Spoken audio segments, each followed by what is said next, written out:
নীলফামারীর সৈয়দপুর উপজেলায় বাঙালিদের পাশাপাশি উল্লেখযোগ্য সংখ্যায় বিহারির বসবাস। ত্রয়োদশ জাতীয় সংসদ নির্বাচন ঘিরে নীলফামারী ৪ আসনে আলোচনায় উর্দু ভাষাভাষী বিহারি ভোটাররা।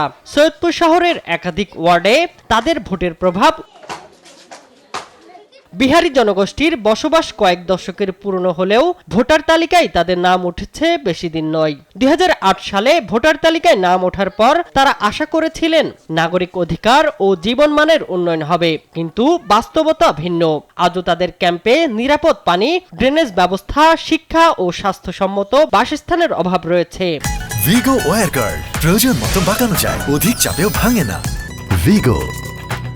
আমরা ক্যাম্পে আছি, তো আমরাও তো মানুষ, আমাদের তো মৌলিক অধিকার আছে, আমাদেরও তো কিছু চাওয়া পাওয়া আছে।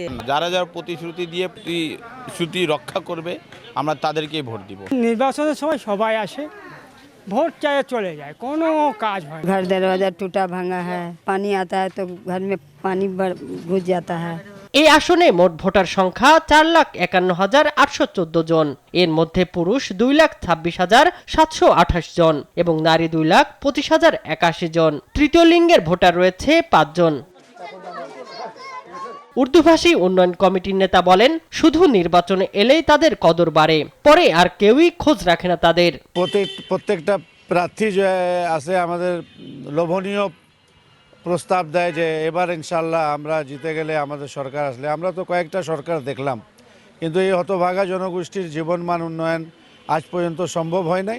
এবার এই আসনে প্রতিদ্বন্দ্বিতায় নেমেছেন ৯ প্রার্থী। এখানে বিএনপির বড় প্রতিপক্ষ দীর্ঘদিনের জোটসঙ্গী জামাত। এদিকে জাতীয় পার্টি আসনটি পুনরুদ্ধারের জন্য জোর চেষ্টা চালিয়ে যাচ্ছে।